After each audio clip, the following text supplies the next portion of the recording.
Pak Presiden, izinkan saya menjadi pensil yang bisa melukis kebahagiaan. Jika tidak, izinkan saya menjadi penghapus penghilang duka. Gombal ini saya sampaikan dan diteruskan dengan sebuah pantun. Melihat dunia dengan tangan di kepal, tangannya keras sekeras kerikil. Dengan bangga sebagai anak milenial, mari antitesa segala hal yang mustahil. Sesekali saya jadi gaul. Apa yang mau digauli?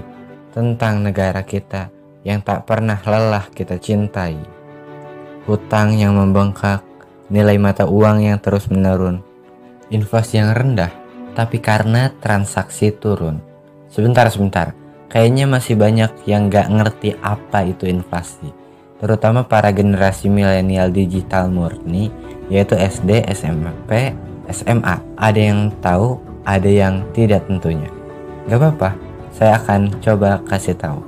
Ada peraturan internasional yang diatur oleh International Monetary Fund atau IMF tentang uang fiat atau penciptaan uang. Jika kita seringkali masa-masa kecil berpikir, mengapa negara tidak mencetak uang yang banyak untuk membangun? Jadi gini, jika durian sedang musim durian, maka harga durian akan jadi murah. Karena ya jumlah duriannya tadi ada banyak. Sama halnya seperti uang. Ketika kita mencetak uang, uangnya otomatis ada banyak ya. Maka harganya juga ikut menyesuaikan. Misalkan kalau dulu itu harga roti Rp500. Ini pengandaian ya. Dan sekarang jadi Rp4.000. Jadi kalau kita cetak uang, percuma gitu, tetap aja gak akan berubah apa-apa, malah akan memperburuk nilai mata uang yang akan menurun. Itulah yang disebut dengan inflasi.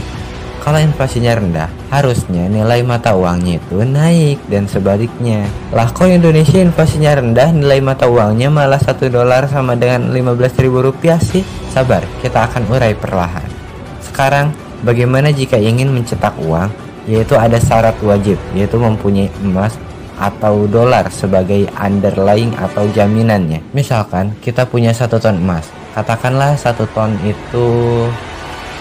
emas tersebut nilainya adalah Rp500.000. Ini pengandaian ya. Maka kalau kita punya 10 ton emas, ya kita bisa cetak uang Rp5 juta. Kalau kita punya 1000 ton emas, kita bisa cetak Rp500 juta. Emasnya dikemenakan, disimpan dalam cadangan BI atau Bank Indonesia, dan uangnya diedarkan ke masyarakat. Itulah yang dinamakan dengan jaminan atau underlying. Itu adalah aturan wajib yang diatur oleh IMF atau International Monetary Fund. Kalau misalkan uang yang dicetak lebih banyak dari yang seharusnya, inflasilah kita. Maka seandainya kalau kita gak punya banyak emas, lagi ekonominya lagi tekor, defisit neraca perdagangannya juga besar, dan lain sebagainya, kita disarankan oleh IMF untuk cari hutangan, pinjam dolar, jual aset, dan lain sebagainya. Maka sebagai generasi milenial, dengan pede saya mengatakan bahwa teorimu itu kuno. Wahai IMF dan World Bank, saya katakan bahwa teori Anda itu kuno. Teori Anda tidak bisa jalan di era digital teknologi seperti ini. Hancur. Mari kita buktikan. Kata siapa? Cetak uang harus ada jaminan atau underlay yang Anda maksud. Selama ada proyeknya, saya jamin cetak uang bisa seenaknya. Gimana caranya? Gini caranya. Katakanlah negara akan membuat 10 pabrik otomotif yang siap ekspor. Kemudian Menteri Investasi atau Menteri apalah itu akan mengajukan pada Presiden, pemimpin bangsa, bahwa untuk 10 pabrik tersebut perlu 10 triliun. Sebagai seorang Jokowi, seorang presiden, gampang. Tinggal mengatakan pada Menteri Keuangan, udah print aja uang 10 triliun. Beres. Kemudian 10 triliun tersebut diprint oleh Menteri Keuangan. Jangan takut inflasi. Inflasi itu tidak harus benda yang menakutkan. Kita lawan inflasi itu. Kita antitesa atau kita hancurkan segala hal yang mustahil. Lalu sesudah beres print 10 triliun cetak uang tadi, berikan ke menteri sebelah yang tadi ngurusin pabrik tadi. Dengan 10 triliun dana untuk bangun pabrik, semua bahan-bahannya jangan produk impor. Maksudnya itu bahan-bahannya itu 100% harus produk lokal. Besinya dari Indonesia, bata, kaca, listrik, pasir, semen, semuanya harus dari Indonesia, produk lokal. Krakatau Steel nyala, pabrik semen nyala, semuanya nyala. Kumpulkan lalu belikan untuk bangun 10 pabrik itu. Selesai 10 triliun habis, pabriknya jadi, lalu mulailah ekspor. Nah, kan kita lama-lama itu kita balik modal ya. Tuh, katakanlah balik modalnya itu sesudah 5 tahun. Kemudian kita balik modal di tahun kelima, kita balik modal 10 triliun lagi. Ambil 10 triliun tersebut, tarik 10 triliun tersebut, berikan ke Kementerian Keuangan, bakar. Jangan ada bunga apa-apa. Cetak duit 10 triliun, kemudian bakarnya juga harus 10 triliun. Jangan ada yang tersisa, jangan ada bunga, jangan ada korupsi dan lain sebagainya. Ini penting untuk menjaga inflasi. Nah, pabriknya sudah jadikan, kita gak perlu ngutang. Ya kayak gitulah. Seperti inilah konsep dasar dari Modern Monetary Theory atau MMT yang dicetuskan oleh Profesor Michael Hudson. Jadi tunggu apa lagi wahai pemimpin bangsa, sesegera mungkinlah tinggalkan IMF, beralih ke MMT atau Modern Monetary Theory. Dan sudah terbukti ampuhnya MMT ini. Modern Monetary Theory sudah ada sejak zaman Perang Dunia. Jerman pakai MMT ini, namun dulu masih angan-angan aja. Teorinya itu belum ada pencetusnya. Kali ini, di zaman milenial ini, anak mudanya sangat rebel. Mereka antitesa segala hal yang mustahil. Mereka membunuh semuanya. Mereka menerobos teori-teori kuno seperti IMF ini. Kemudian mereka membuat filosofi ekonomi baru yang bernama Modern Economy Theory atau Modern Monetary Theory atau MMT. Pencetusnya adalah sekelompok anak muda yaitu Warren Mosler, Bert Mitchell, Randall Wright, Stephanie Kelton, dan bapak dari itu semua adalah Michael Hudson. Dan sekarang ini sudah dipakailah teori ini, teori MMT ini di beberapa negara dan terbukti sukses seperti di negara Cina dan negara Turki, dan sebentar lagi akan dipakai oleh Rusia, dan sebentar lagi juga dipakai oleh Norwegia, dan akan terus bertambah banyak lagi yang akan memakai prinsip ekonomi yaitu Modern Monetary Theory. Jika kita hanya terus diam dan tidak melakukan tindakan yang rebel, yang berani, yang menerobos, maka nasib Indonesia seperti apa? Gak tahu ya, saya ngeri ngebayanginnya. Maka pemimpin bangsa harus segera membreak otak pikiran mereka yang berunsur IMF, harus menghancurkan pikiran ilmu-ilmu IMF, ilmu-ilmu kuno itu yang telah merasuki mereka satu persatu karena sudah dipelajari di waktu sekolah dulu dan telah masuk bawah sadar. Jadi kadang kalau udah kayak gini tuh susah ya buat move on sama IMF. Gak bisa beralih ke MMT. Lalu bagaimana cara membreaknya? Itu dengan pertanyaan sederhana. Bagaimana dahulu ketika kita merdeka, kita bisa mencetak uang? Dan bagaimana bisa di negara, di kota kecil yang baru 10 tahun merdeka mendatangkan pemimpin besar, seorang tokoh revolusioner dari berbagai negara hadir di suatu kota kecil yang baru 10 tahun merdeka pada tahun 1955. Pemimpin Cina hadir, pemimpin Singapura, pemimpin Afrika, India, Malaysia, Filipina, Kuba, semuanya hadir. Siapa seorang revolusioner yang tidak hadir pada saat itu? Di sebuah negara, di sebuah kota kecil yang baru saja 10 tahun merdeka yang bernama Bandung dalam konferensi Asia Afrika.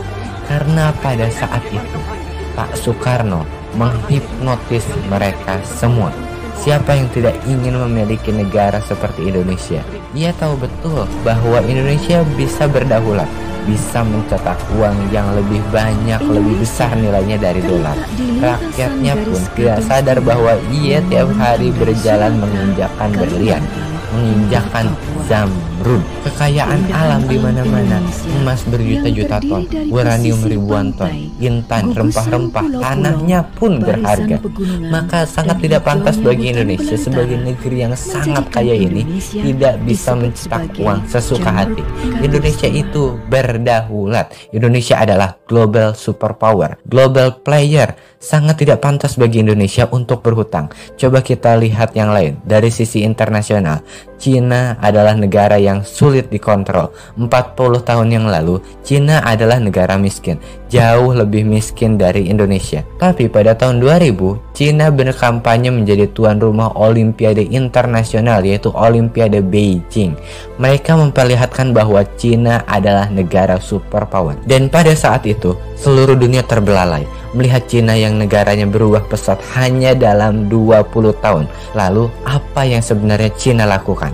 Pada pasca Perang Dunia, Jerman adalah negara kalah perang. Jerman rata tanah. Jerman adalah negara kalah perang. Tercatat, Jerman adalah negara yang paling merugi, paling hancur pada Perang Dunia. Tapi mereka melakukan hal yang luar biasa. Hanya dalam 5 tahun mereka bisa memperbaiki negaranya. Dan bahkan dalam 15 tahun Jerman menjadi negara superpower. Bahkan bisa dikatakan Jerman adalah ketua geng Eropa. Jerman adalah negara nomor 1 di dunia pada saat itu ya. Jerman bisa mengubah negaranya dari negara yang kalah perang menjadi negara superpower disegani oleh seluruh dunia hanya dengan 15 tahun. Lalu apa yang sebenarnya Jerman lakukan? Kita semua tahu pada tahun 1945 Jepang juga rata tanah, sama seperti Jerman kalah Perang Dunia II. Nagasaki dan Hiroshima dibom nuklir abis oleh Amerika. Tapi hanya dalam 20 tahun mereka berkampanye menjadi tuan rumah Olimpiade Internasional dan menunjukkan pada dunia, inilah Jepang. Pada saat itu seluruh dunia terbelalai melihat teknologi Jepang yang jauh sangat maju. Padahal 20 tahun lalu Jepang rata tanah. Lalu apa sebenarnya yang dilakukan oleh Jepang? Apa yang dilakukan oleh Jerman? Apa yang dilakukan oleh Cina? Mereka bukan pakai apa yang IMF sarankan.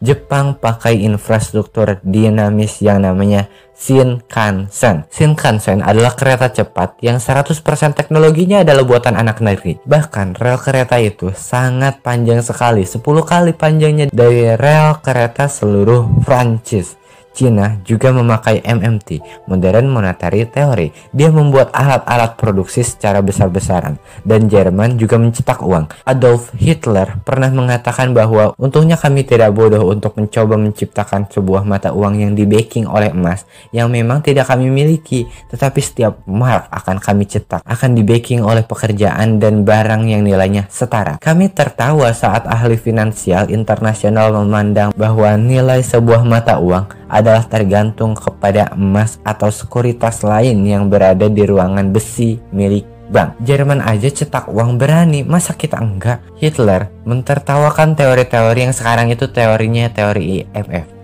Karena teori itu busuk, apalagi sekarang di zaman digital ini. Lalu setelah Jerman mencetak uang, ternyata Jerman hanya membuat senjata-senjata alat perang.